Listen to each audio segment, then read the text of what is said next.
반갑습니다, 시청자 여러분. 떠드루입니다. 제가 원래 재미로 영상을 몇 개 유튜브에 올렸는데 그 중에 몇 개 영상이 인기 영상인지 많은 분들이 시청을 해주셔가지고 최근에 조회수랑 구독자가 많이 늘었습니다. 그래서 이참에 유튜브 채널을 한번 활성화해 볼 생각입니다. 지난번에 제가 한 달 동안 20kg 빼는 법에 대해서 이야기를 했었는데요. 그것과 연결해서 살 뺄 때 좋은 음식에 대해서 말씀드려 볼까 합니다. 일단 저는 인간의 몸은 창조론보다는 진화론에 가깝다고 생각을 합니다. 이게 무슨 이야기냐면 내가 아무것도 하지 않았는데 오늘과 어제랑 똑같이 오늘도 생활을 했는데 내일 아침 됐는데 갑자기 살이 빠져 있거나 갑자기 살이 쪄 있거나 이러지 않는다는 거죠. 뭔가 변화를 줘야, 그러니까 뭘 더 먹어보든지 덜 먹어보든지 운동을 더 해보든지 잠을 조금 자든지 많이 자든지 어쨌거나 내 생활 패턴이나 내 신체에 다른 변화를 줘야만 내 체중에도 변화가 오겠죠. 그 중에 하나로 저는 이제 운동을 하시는 분들이 있는데 개인적으로 저는 이제 운동을 많이 안 합니다. 그리고 제가 생각했을 때는 운동을 하는 것보다는, 그러니까 운동을 하면은 몸이 좋아지고 몸에 이제 굳이 따지면 몸의 품질이 좋아지고 운동을 하지 않고 음식 조절을 하게 되면 몸의 질량이 감소한다. 저는 이렇게 생각을 하거든요. 물론 제 얘기가 다 맞는 건 아닙니다. 그렇기 때문에 먹을 거 다 먹고 운동만 하면은 몸은 더 건강해지겠지만 살은 안 빠져요. 하지만 반대로 운동을 하나도 안 하더라도 먹는 것 자체를 줄이게 되면은 체중은 감소합니다. 이거는 저뿐만 아니라 대부분 모든 사람들이 이런 것 같아요. 그래서 일단 제가 개인적으로 느꼈던 다이어트를 할 때, 여기서 다이어트란 체중을 감량하는 걸 목표로 했을 때 좋은 음식이 뭐가 있느냐, 기본적으로는 이게 이제 탄수화물을 배제하는 겁니다. 모든 식이 조절 하시는 헬스 트레이너나 살 빼시는 분들이 다 똑같은 얘기를 합니다. 가끔 다큐멘터리도 나오지 않습니까? 저탄수화물 고지방식, 고지방이 됐든 어쨌거나 탄수화물 자체를 줄이는 게 저는 되게 중요하다고 생각을 하고 제가 몸으로 느꼈어요. 왜 그러냐면 오죽하면 탄수화물 중독이라는 말도 있지 않습니까? 그게 뭐냐면 우리 몸은 탄수화물을 섭취를 하게 되면은 계속적으로 뭔가 음식물을 요구를 하게 되더라고요. 저도 느끼고 렙틴이라는 호르몬이 나와서 그렇다고 이제 의사분들이 얘기도 하던데, 어쨌거나 탄수화물을 계속 먹게 되면은 몸은 계속 뭔가 탄수화물을 더 혹은 다른 식량을 더 이렇게 요구를 하는 것 같아요. 배가 부르던 고프던. 그래서 탄수화물 많이 드시는 분들은 배가 부른 상태인데도 계속 뭔가를 찾고 먹게 되고 식욕이 계속 땡기죠. 그러다 보니까 기본적으로 많이 먹어요. 그러니까 탄수화물을 먹어서 살이 찌는 게 아니라 탄수화물만 계속 먹다 보면은 식욕이 자꾸 생기고 배가 부른데도 자꾸 뭔가를 먹고 싶어지고 이러기 때문에 기본적으로 많이 먹게 돼서 살이 찌는 겁니다. 반대로 탄수화물을 아예 안 먹게 되면은 그런 식욕이 계속 떨어져요. 제가 이거는 실제로 많이 느끼는 건데, 그래서 제가 이제 다이어트를 할 때 저번에 순댓국 얘기도 했지만 자주 먹는 음식이 계란은 이제 가장 돈이 없을 때, 근데 이제 집에서 삶은 계란 말고, 삶은 계란 맛이 없지 않습니까? 그래서 이제 편의점 가서 요새 훈제란 있지 않습니까? 아니면 마트 가면 훈제란을 30개씩 팔아요. 그걸 사가지고 배고플 때마다 먹고, 그리고 제가 개인적으로 생각할 때 살 뺄 때 가장 좋은 음식은 보쌈이에요. 근데 보쌈이 좀 비싸잖아요. 게다가 보쌈을 먹을 때 쌈에다가 이렇게 싸서 같이 먹으면 포만감도 빨리 오고, 거기 이제 배달시켜 먹을 때 가끔 이제 막국수가 같이 오는데 서비스로, 막국수는 되도록 드시지 마시고 보쌈만 계속 드셔보시면은 이렇게 보쌈만 계속 먹으면 일단 배가 부르죠. 뭘 먹었으니까. 근데 탄수화물이 아니고 단백질하고 이런 야채 같은 거, 식이섬유 같은 것만 들어가다 보니까 이렇게 한 3일 정도만 탄수화물을 아예 먹지 않고 단백질이나 아니면은 무기질 이런 것만 먹게 되면은 사람이 확실히 배가 덜 고픕니다. 똑같이 적게 먹어도 배가 덜 고프고 음식을 먹어도 한 번에 많이 못 먹어요. 그래서 일단 탄수화물을 제한하는 이런 식단은 기본적으로 전체적으로 먹는 양을 줄여주고 배가 덜 고프게 해줍니다. 이건 확실해요. 그래서 제가 이제 순댓국 먹고 뭐 보쌈, 삼겹살 이런 걸 먹는데 가장 피해야 될 음식이 일단 밥, 그리고 밀가루 들어간 거 있죠. 뭐 면, 라면, 국수 이런 거, 빵, 제가 빵 엄청 좋아하는데 피자나 햄버거 이런 거, 그리고 그 다음이 이제 튀김, 뭐 돈가스라든가 뭐 닭고기. 근데 닭고기도 저는 치킨은 안 먹는데 굽네 치킨 같은 경우는 양념이 돼 있지만 이제 구워서 나오잖아요. 그런 건 많이 사 먹었어요.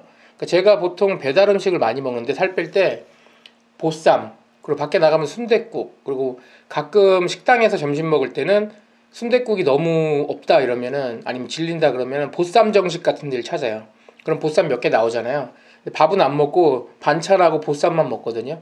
이제 그런 식으로 해서 보통 먹으면 운동 전혀 안 해도 그렇게 며칠만 먹으면 일단 먹는 양이 상당히 줄어듭니다. 그러니까 먹는 양이 줄어드니까 고기를 먹어서 살이 찌고 뭐 밥을 먹어서 살이 찌는 게 아니라 어쨌거나 총 양이 줄어들기 때문에 살이 빠지는 거예요. 예. 그렇게 보시고, 그 다음으로 또 하나 중요한 게 개인적으로 생각할 때 물 마시는 건데, 저는 원래 기본적으로 물을 좀 많이 마시는데 살 뺄 때는 물을 많이 먹는 게 좋은 것 같아요. 왜냐면 다른 다큐멘터리나 영상 보면은 전문가들이 나와서 이런 얘기를 합니다. 물은 뭐 지방을 태우는 뭐 영양분이다. 뭐 물을 마셔야 지방이 탄다. 뭐 이런 얘기, 지방을 태워서 뭐 살을 뺀다 이러는데, 뭐 제 개인적으로 뭐 지방을, 저희가 운동을 하거나 물을 많이 마셔서 지방이 타는 건 제가 눈으로 보질 못했어요. 하지만 내가 사람 빼고 집에서 계속 누워 있어가지고 우리 엄마 속 타는 건 많이 봤죠. 어쨌거나 제가 생각할 땐 딱 이렇습니다. 물은 그 안에 아무런 영양소가 없고 물을 마시는 족족 다 소변으로 나와요. 근데 물은 되게 투명하지 않습니까? 그 안에 아무것도 없는데 보통 우리가 소변을 보면 맑은 물이 나오진 않잖아요. 거의 노폐물도 같이 씻겨서 나와요. 그러니까 제 단순한 생각은, 내가 깨끗한 물 먹었지만 이 물이 몸속을 돌아다니다가 뭔가 노폐물을 조금이라도 긁어서 같이 내보내나 보다. 물이 몸속에 계속 축적되진 않거든요. 제가 봤을 때 체중을 뺄 때 이제 몸에서 뭔가 나와야 되잖아요. 먹으면 찌는 거고 뭔가 배출이 돼야 빠지는데, 흔히 말해서 뭐 좀 더러운 얘기를 하자면 똥을 싸서 살이 빠지진 않는 것 같아요. 제가 봤을 때 거의 대부분의 모든 음식물은 기본적으로 거의 다 수분을 많이 함유를 하고 있습니다. 뭐 야채도 마찬가지, 고기도 마찬가지, 수분이 훨씬 많아요. 그래서 몸속에 들어가면 모든 장기에서 수분을 다 빨아들여 가지고 땀이나 소변으로 배출을 하기 때문에 이런 걸 잘 원활하게 배출해주기 위해서 물을 많이 먹는 게 확실히 좋은 것 같아요.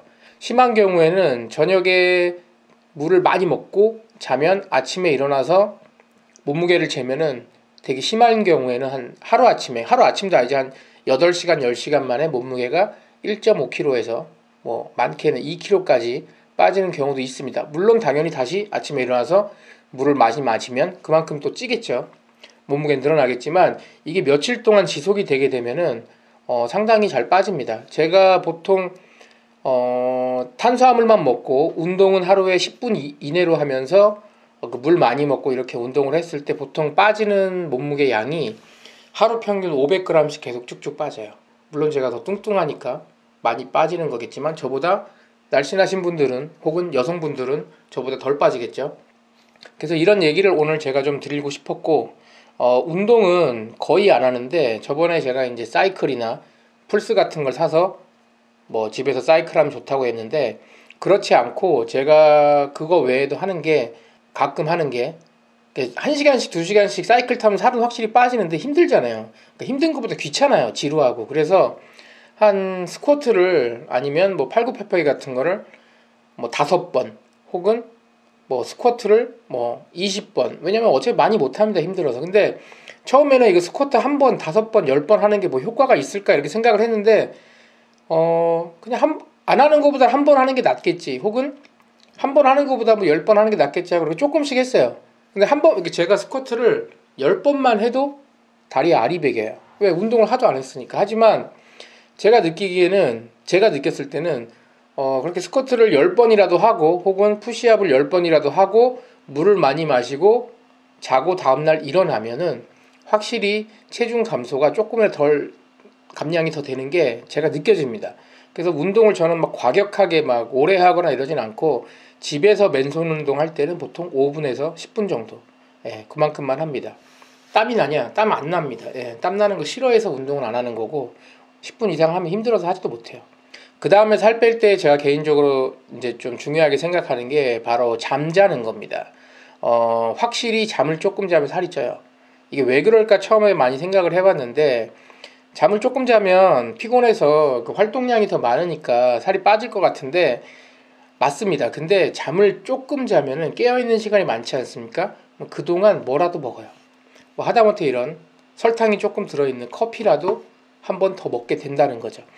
그리고 잠을 확실히 물을 많이 마시고 잠만 많이 자도 물 많이 먹고 잠 많이 자고 탄수화물만 안 먹어도 살은 쭉쭉 빠집니다.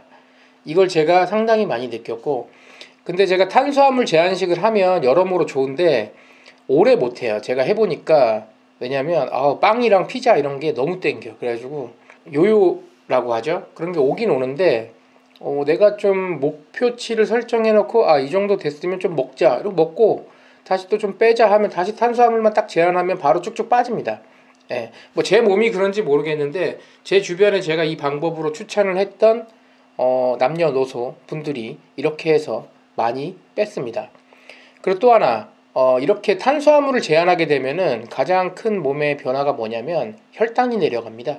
혹시나 당뇨가 있으신 분들은 다른 거 다 필요 없고 그냥 딱 탄수화물만 빼고 다 드셔보십시오. 고기를 먹든 뭘 먹든 다 괜찮은데 탄수화물만 빼고 밥, 면, 빵 이 세 가지만 빼고 그냥 드셔보시면 혈당이 그냥 쭉쭉 내려갑니다. 약을 안 먹어도. 예, 이거는 뭐 많은 부분에서 많이 이미 밝혀진 내용들이고 저도 혈당이 있어서 인슐린 주사까지 맞았었는데 한때 병원에서는 이게 혈당 낮추기 쉽지 않다고 했는데 탄수화물 제한하니까 2달 만에 정상으로 돌아왔어요. 그래서 지금은 다 끊었거든요.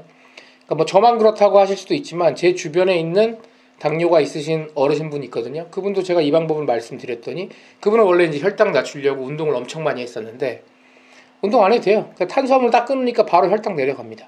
예. 그래서 오늘은 제가 살 빼는데 좋은 음식, 그러니까 살을 먹어서 살을 빠지는 음식이 아니라 살을 뺄 때 이런 것들을 먹으면 좋고 이런 것들은 안 좋다. 이런 부분에 대해서 말씀을 드려봤습니다. 이전 영상에서는 제가 뭐 유튜브를 본격적으로 하지 않았었기 때문에 구독과 좋아요를 눌러달라는 말씀을 안 드렸었는데 혹시나 이 영상을 보시는 분이 계시다면 구독과 좋아요를 한번 꼭 부탁드리도록 하겠습니다. 오늘도 시청해주셔서 감사합니다.